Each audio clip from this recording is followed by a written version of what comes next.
Olá, TV Cidade Livre hoje tem a honra de apresentar uma entrevista com Fernando Buenabade Domingues, que é um filósofo e analista político de renome latino-americano e internacional. E além de tudo, ele é reitor da Universidade da Filosofia. Fernando Buenabade é também diretor da Telesul e viveu muito de perto o processo da Revolução Bolivariana, que o permitiu fazer esta importante entrevista ao comandante Hugo Chávez, muito conhecida em todo o mundo. Fernando Buenabade atualmente ele é residente em Buenos Aires, na Argentina, e é um grande conhecedor, estudioso e ativista também do processo na Argentina, que começou, que retomou um cunho de transformações sociais na chamada década ganhada com as gestões de Néstor e Cristina Kirchner. Nós o encontramos em Buenos Aires num momento muito especial, logo após as eleições de outubro, as eleições legislativas de outubro, e a seguir com a aprovação por parte da Corte Suprema da Justiça da chamada Lei da Mídia. Então, sobre isso e sobre várias questões do processo na Argentina e latino-americano, nós vamos ouvir agora Fernando Buenabade. Fernando Buenabade, uma pergunta que gostaríamos de fazer sobre a Argentina. Recentemente houve eleições na Argentina, né? E em que sentido muda o quadro, as perspectivas para o próximo processo presidencial na Argentina, e como o senhor encara o processo de retorno e avanço da presidenta Kirchner aquí en Argentina? Pues por un lado hay lecturas distintas sobre el proceso electoral que se acaba de vivir, de medio término, como se llama, ¿no? Un proceso electoral que básicamente diagnostica la preferencia de los votantes sobre, no sobre la propia presidenta Cristina Fernández, sino sobre candidatos que tienen cargos de otras jerarquías y otra territorialidad. Yo creo que difícilmente, salvo algunos análisis relativos, pero difícilmente se puede decir que esas elecciones representen el estado real de las preferencias que tenga la presidenta, ¿no? Creo que miden lo que miden en un territorio que está muy fragmentado, que hay preferencias diversas, y no obstante eso, los resultados han indicado que la fuerza política que lidera Cristina Fernández es la fuerza mayoritaria, que tiene mayor posicionamiento y que en todo caso es una fuerza que ahora mismo enfrenta problemáticas distintas. El continente ahora, el mundo todo tiene hoy exigencias y presiones distintas, y creo que estas elecciones no necesariamente reflejan lo que se lee a nivel de un gobierno en términos repito, de las presiones y de las problemáticas internas y externas. No obstante, creo que un sector importante del movimiento que apoya a Cristina Fernández, de las fuerzas políticas que están con ella, reconocen estas elecciones como un paso político importante. Algunos no están del todo contentos, consideran que no se logró lo que se quería, pero no obstante me parece que de ser lo que sea hay un llamado de atención de cómo está el país hoy, de qué problemáticas hay y qué actores están empezando a aparecer como oposición en Argentina, y eso vale la pena seguirle la pista, porque precisamente son actores que caminan en sentido exactamente contrario a lo que ha venido pasando en los años recientes aquí, ¿no? Que medidas o senhor considera importantes em termos de avanço econômico, social do governo dos Kirchner, dessa década dos Kirchner, e em que sentido é preciso ainda avançar? Yo creo que a mí en particular me parece muy interesante la posición política que tuvo Néstor Kirchner y detrás de su mandato el de Cristina Fernández, en el sentido específico de su relación con el Fondo Monetario Internacional y las decisiones que aquí se tomaron respecto a la deuda externa. A mí en particular eso me parece llamativo y me parece fundamental, porque sea como sea, representó una expresión de actitud soberana frente a un sistema de explotación y un sistema de chantaje absolutamente obsceno como es el Fondo Monetario Internacional. No hay muchos mandatarios en este planeta que tengan la hidalguía, ¿no? La capacidad, la valentía de encararlos y de determinar pues, que se terminaba la relación con ellos, de saldar toda deuda existente y de hacer lo posible por reformular todo el sistema de organización económica para no depender de ese fondo monetario. No es cualquier cosa esta decisión, porque también es una decisión política que enfrenta al consenso de Washington, que lo repudia, que le dice no se puede caminar por aquí y no se puede seguir haciendo lo que se ha venido haciendo con nuestros pueblos.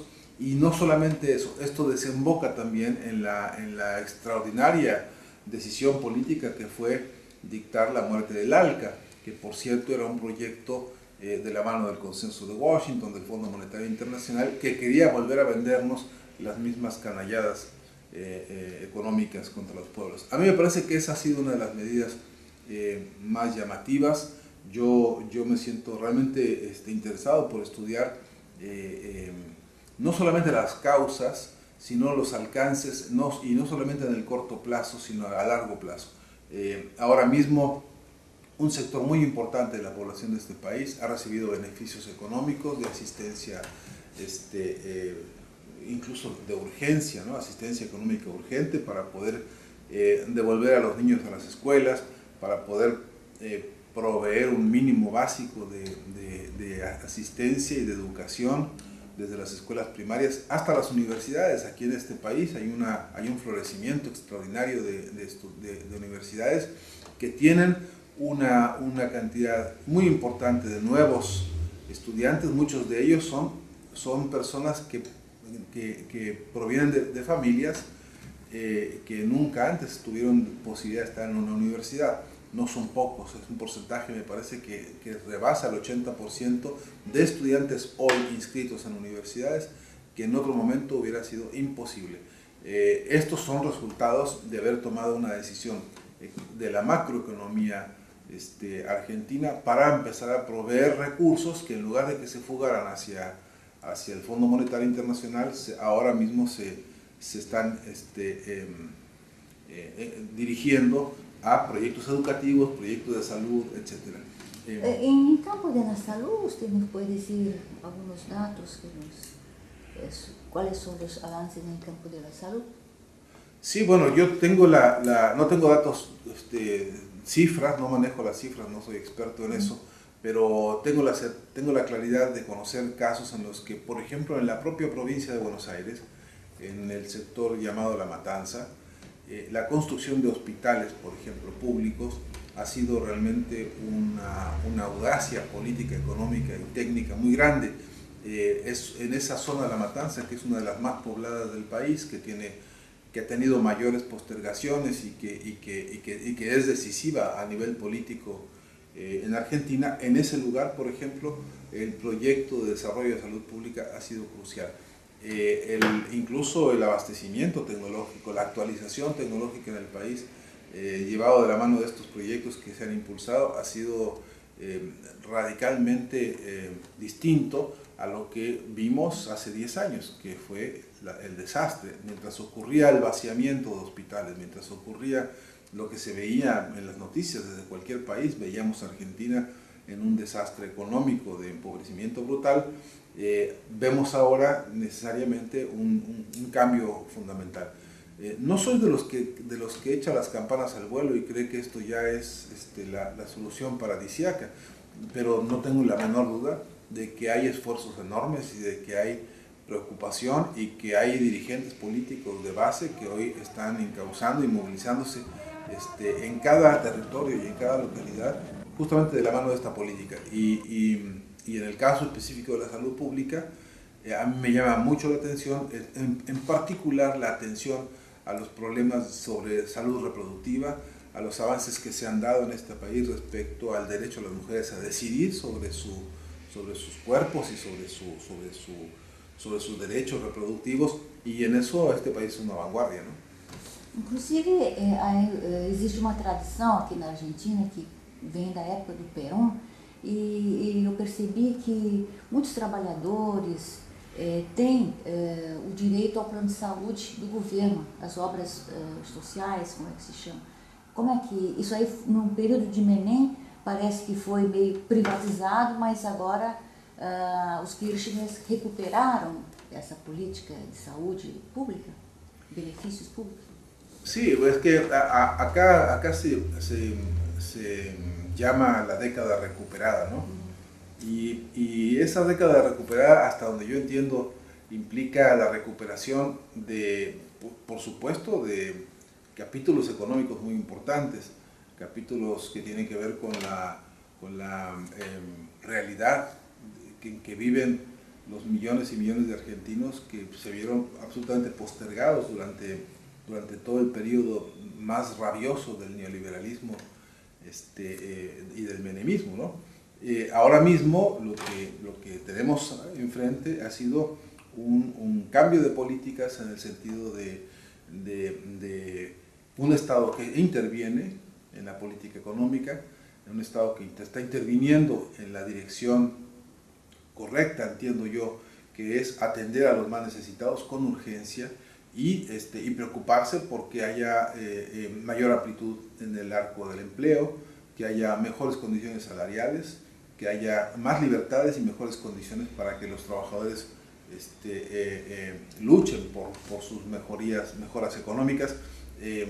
Eso no existía, eso estaba cancelado en este país, y ahora mismo se han abierto pues espacios muy distintos. Se ha recuperado, le repito, aspectos del capítulo económico, pero se han recuperado sobre todo aspectos del capítulo de la dignidad humana, que a mí me interesa particularmente, porque es verdad que se pueden tener logros económicos, pero hay que tener los logros también en el campo de la conciencia, también en el campo del análisis político, también en el campo de la libertad de la expresión, también en el campo de la educación, pues, y en eso ni duda me cabe que aquí ha habido un gran cambio. Y ese cambio, entre otras cosas, tiene que ver con que los jóvenes han dado respuestas políticas, han dado una respuesta extraordinaria, involucrándose, participando, volviendo a la actividad política, a discutir desde perspectivas totalmente distintas e incluso perspectivas críticas muchas veces, pero que han encontrado espacio, que han encontrado dónde hablar, dónde decir, que hay materia prima para discutir y hay proliferación de textos, de documentos, de ideas. Eso es absolutamente radicalmente distinto. Yo conocí un periodo de esta Argentina en su época del menemismo, segundo menemismo. Yo pude ver el desastre que fue el gobierno de la Rúa, pude ver esta danza infernal y dolorosa que fue cambiar de presidentes en unos cuantos meses de una manera absolutamente irresponsable y absolutamente arrebatándose los cargos como si esto fuese una pelea de hienas. Y ahora pues este país tiene un margen de desarrollo, una tasa de crecimiento, unas condiciones que son significativamente distintas.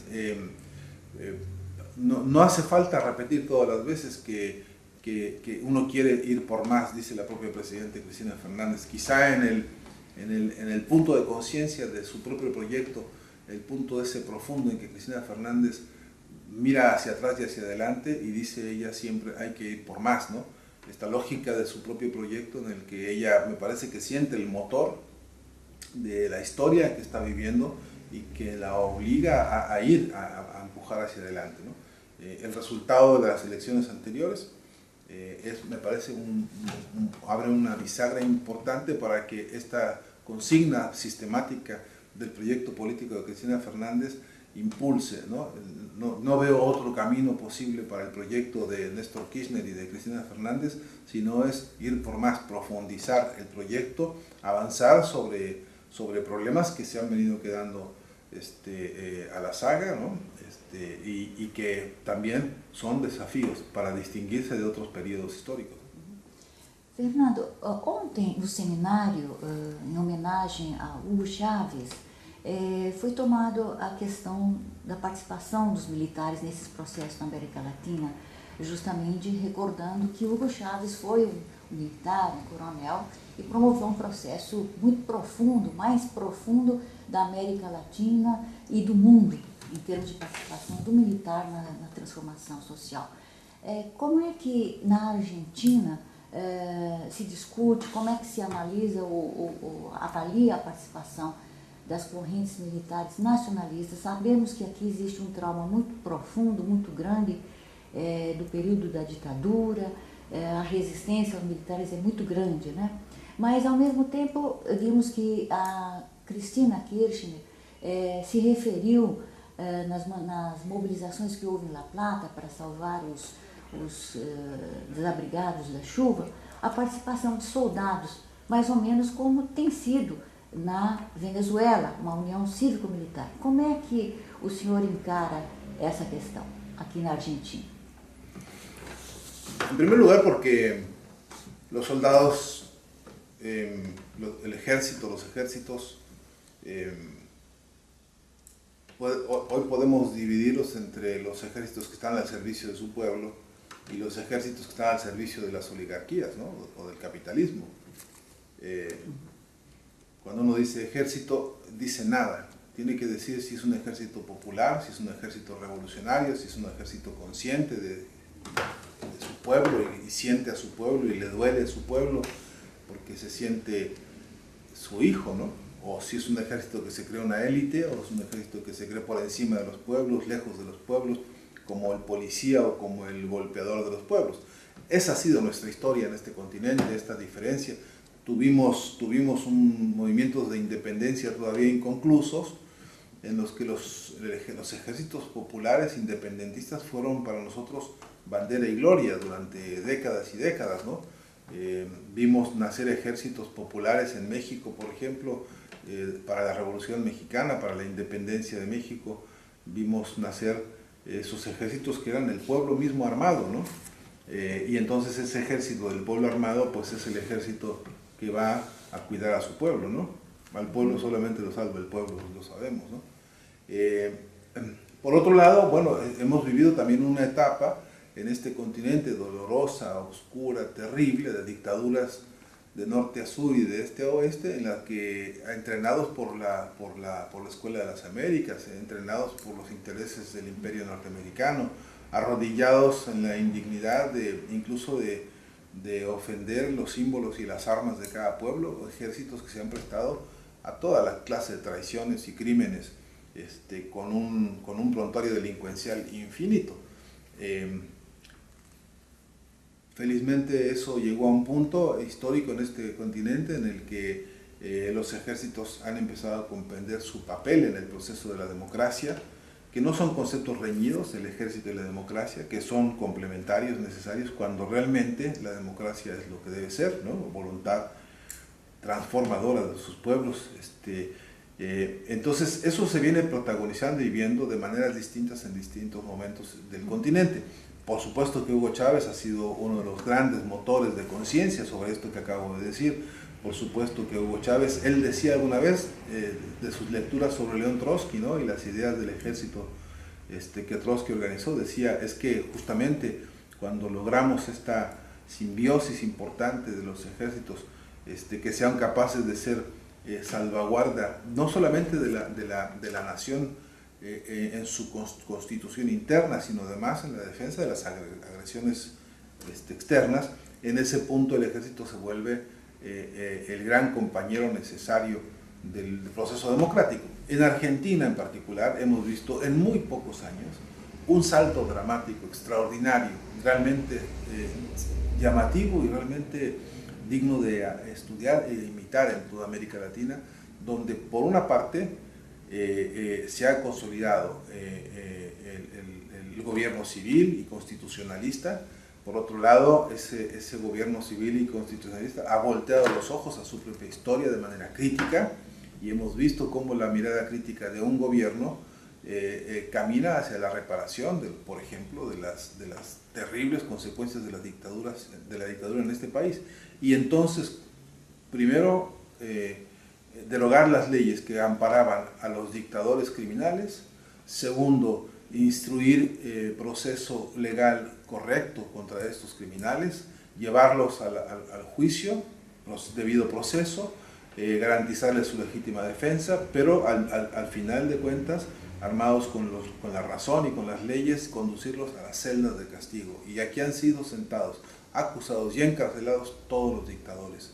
De manera que es muy importante el ejemplo histórico. El propio Néstor Kirchner, de manera simbólica, cumplió una tarea que es ejemplar a nivel mundial. Ya quisiéramos en otros países, impensable, impronunciable lo que estoy diciendo en algunos países de América Latina, mirar como un gobierno civil, democrático, va y retira el emblema del cuadro de un dictador, como lo hizo Néstor Kirchner frente al cuadro del dictador Videla, ¿no? De manera que en ese sentido este país es una vanguardia.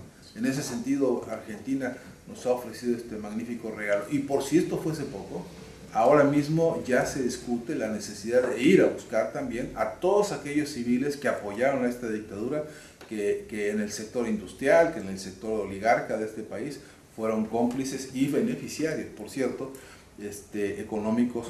Negociaron, pues, hicieron de la dictadura un gran negocio, y porque en el corazón de todo esto está el mismo problema del neoliberalismo, ¿no? que estos militares vinieron a imponer en ese momento. De manera que me parece que es el momento en que las nuevas generaciones de soldados argentinos están ante una oportunidad extraordinaria, están ante la posibilidad de poner a tiempo su reloj histórico con las necesidades que la humanidad está exigiendo, y me parece que desde el punto de vista de la doctrina de la defensa nacional, de la nueva doctrina que es bolivariana, que es sanmartiniana para los ejércitos, la doctrina de la integración, la doctrina de la defensa común, la doctrina de la salvaguarda de los territorios y de las costas y de la integridad territorial, en este momento me parece un orientador muy importante para los jóvenes que están, y los no tan jóvenes que están asumiendo las nuevas responsabilidades de sus ejércitos. Por cierto, con doctrinas nuevas ante situaciones de geopolítica nuevas, ¿no? Muy bien. Emma Bonafini dijo al ministro de la Defensa que se está formando un nuevo ejército con la descubierta que la Fuerza Aérea, un brigadiero, hizo sobre los documentos de la dictadura. Bueno, yo quisiera hacer una pregunta final, que sería sobre la ley de los medios, ¿no? Que voy a falar em português, que o senhor ontem mesmo levantou no seminário sobre a importância que tem a lei dos meios, né, que foi aprovada pela Corte Constitucional aqui, a Corte Suprema aqui na Argentina, e também o senhor comparou com a Venezuela, porque o senhor tem uma vasta experiência, foi inclusive entrevistador do Hugo Chávez e conviveu muito com o Hugo Chávez e participou da discussão das lutas e conquistas dos meios lá na Venezuela. Então, qual a comparação que o senhor faria entre os avanços lá e os avanços aqui, em termos comunicacionais? Bueno, es una larga lista que tocaría aspectos, por ejemplo, de la jurisprudencia que en cada país se ha llevado a cabo. Hay metodologías distintas, marcos, digamos, de referencia jurídica diferentes, tanto para el caso venezolano como para el caso argentino. Hay, por ejemplo, preocupaciones por los aspectos tecnológicos distintos, hay, digamos, criterios de regulación diferentes, y hay también, digamos, criterios de distribución distintos, ¿no? Pero con un mismo espíritu, que es democratizar las herramientas de comunicación, y en esto este es uno de los, digamos, también avances. Argentina, por otro lado, ha ido más lejos que Venezuela en el sentido de la desmonopolización del espectro radioeléctrico. La Argentina ha tenido una audacia jurídica y política extraordinaria al lograr que esta ley exija que las condiciones de igualdad no solamente se queden oportunidades de igualdad, sino que sean condiciones concretas, y para lo cual obliga a los monopolios existentes a desinvertir para desarmarse como monopolios y con esa desinversión y esa desmonopolización abrir de hecho los espacios para que emerjan nuevas voces. Eso me parece que, por cierto, es uno de los grandes avances. No se nos olvide que Argentina, con esta nueva ley que se llama Ley de Servicios Audiovisuales, está reemplazando, está mandando a los archivos de la historia una ley de comunicación que era de la dictadura, por cierto. No se nos olvide que aquí el monopolio existente, el más grande, el Grupo Clarín, es hijo predilecto de la dictadura y que ha sido siempre la herramienta mediática con la que la oligarquía ha emprendido las ofensivas más brutales contra los trabajadores argentinos, contra el pueblo de Argentina. Entonces, una ley que tiene como propósito desarmar a este enemigo del pueblo argentino realmente ha merecido aplausos por todos lados. Además, porque ahora recientemente la Suprema Corte de Justicia se ha pronunciado al respecto de la constitucionalidad de uno de los capítulos y por lo tanto la ley ahora se va a ejercer plenamente en todas sus líneas. Eso es un gran avance. Por ejemplo, la ley Resorte, la ley de responsabilidad social de Venezuela, es una ley que habla de la responsabilidad social de los medios de comunicación como una condición social, histórica y política de los medios. Exige que la responsabilidad social y más allá de la responsabilidad socialista de los medios se regule en torno a una política de Estado, una política que marca justamente el Estado democrático, el Estado bolivariano, como una condición que todavía está por construirse y por hacerse. En Argentina no hay una condicionante de ese tamaño, pero no hay duda de que también se abren las condiciones propias de la práctica y de la acción que va a ocurrir para empezar a discutir qué doctrina comunicacional es la que le va a dar unidad a todo este conjunto de tareas. Es un faltante en América Latina el consolidar una doctrina de la comunicación de nuestros pueblos. Todavía no hemos sido capaces de recoger el mandato de las bases, el mandato de los movimientos sociales de base, que es el mandato comunicacional, entre otros, para poder, además de democratizar las herramientas, democratizar la semántica también, democratizar las ideas, democratizar los contenidos y por fin lograr acceder por fin a la soberanía de las agendas, para no seguir repitiendo las agendas de ellos, para no seguir haciendo refritos con lo que ellos dicen y vuelto a decir por nosotros a cada momento. Necesitamos soberanía de los contenidos. Y esta ley en Argentina hoy abre este campo para que discutamos ahora incluso con los aportes que ya se hicieron, con las discusiones que ya se vinieron realizando, para que seamos capaces de toda esa discusión sistematizarla, ¿no? Esta es la hora en que también hay que hermanar las leyes, la ley de Venezuela con la ley de Argentina, con la ley de Ecuador, con la que están haciendo en Bolivia, ¿no? Que están haciendo en Ecuador mismo, en Uruguay, es decir, con todas las iniciativas que tengan carácter jurídico y político en América Latina. Tiene que haber un momento en el que nos sentemos todos a trazar plataformas comunes, ¿no? Temas concretos como el tema del linchamiento mediático, que ha sido una de las grandes calamidades que hemos padecido históricamente los pueblos, tiene que ser discutida y sancionada por las leyes. Ya no más que un medio de comunicación acuse a una persona o la exhiba y le haga un juicio antes que la justicia, y entonces se exhiba como un delincuente a una persona que ni siquiera ha tenido el derecho a la legítima defensa. Es obligatorio que todos tengamos un acuerdo político regional para que nunca más un canalla se sienta con impunidad para acusar o para calumniar a las personas con impunidad, ¿no? Muy bien, finalmente un último mensaje para Brasil, si usted quiere dar, y qué perspectivas usted da para esa integración latinoamericana. ¿Cuál es el camino que debemos seguir? Sí, bueno, siempre un abrazo grande a Brasil. Una larga lista de amigos siempre me pone la mirada allá para seguir atento a lo que el pueblo Brasil está impulsando, ¿no?, en tantas y tan importantes tareas. Es un país líder de este continente. Lo que Brasil hace o deja de hacer tiene consecuencias en todo el continente, directa o indirectamente, y eso lo digo para bien y para mal, ¿no? Lo que a Brasil le duele a todo un continente también. Eso tiene que saberse. Nosotros necesitamos hacer los esfuerzos grandes porque la integración sea no solamente entendernos, ¿no?, la palabra, los idiomas, entendernos los padecimientos, los malestares de los pueblos, y entender también la identidad y la cultura, y entender el temple y el espíritu, ¿no? Brasil en eso, a mí en lo particular, me parece que nos orienta y nos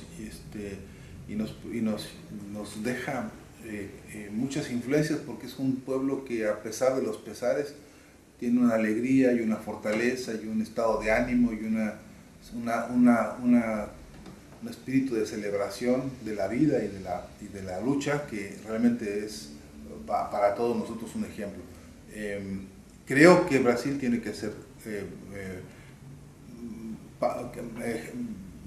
pasos, tiene que dar señales importantes a los pueblos de América Latina, en el sentido de profundizar los procesos políticos de ese país. Tiene que discutirse el socialismo de manera más amplia, más abierta, más profunda. Es un país que debe tener debates magníficos sobre el papel de las mujeres hoy por hoy en la vida política, económica, cultural, científica, académica. Y eso estamos esperando que eso sea una gran revolución también. Bueno, es tan grande Brasil, es tan amplia su agenda, es tan compleja, pero en el sentido específico de la integración, Brasil debe ayudarnos a liderar, ¿no?, a construir un liderazgo planetario, como lo pensaron alguna vez Chávez y Lula, junto con Correa, junto con Evo Morales, junto con Fidel, en el sentido de la gran patria grande que queremos, y en el sentido también de la soberanía de la expresión, ¿no? Una y otra vez yo he venido insistiendo en la urgencia de una cumbre de presidentes en materia de comunicación. Esto alguna vez lo habló el presidente Chávez con el presidente Lula, ¿no?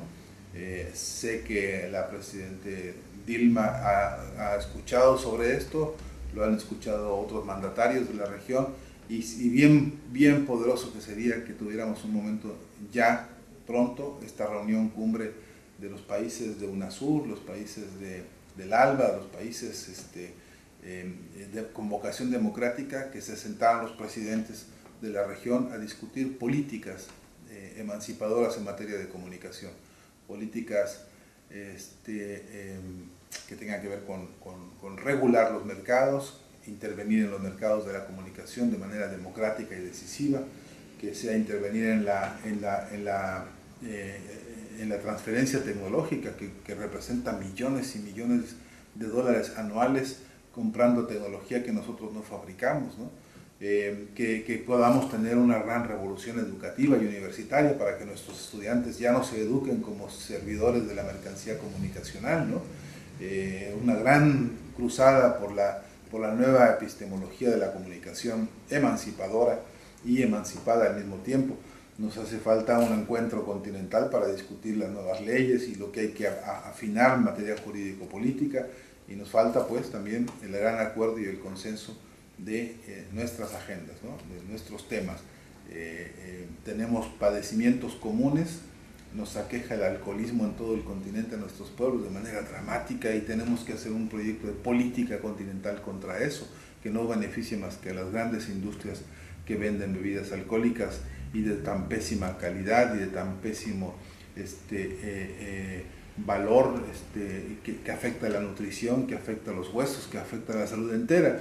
Tenemos problemas de mortalidad infantil por enfermedades que en todo el continente podríamos estar atendiendo con políticas de consenso, ¿no? Tenemos problemas de salud mental, de salud, tenemos problemas, qué sé yo, de tantos órdenes que nos unen, que lamentablemente en la tristeza también nos reúnen, pero eso mismo tenemos la oportunidad de hacer un frente común para tantos temas, ¿no? Creo que es la hora, esta es la hora en que el continente debe impedir que lo que se ha ganado se pierda. Es la hora en que hay que profundizar la democracia y la participación de los pueblos en todos los niveles. Creo que es la hora en que le demos la bienvenida al proyecto del socialismo y aceleremos su paso en todo el continente, ¿no? Muito obrigada, Fernando Bernabate, para Brasil, para Brasília. TV Cidade Livre e o blog Café na Política agradece e contamos com a sua presença, a sua participação um dia no Brasil.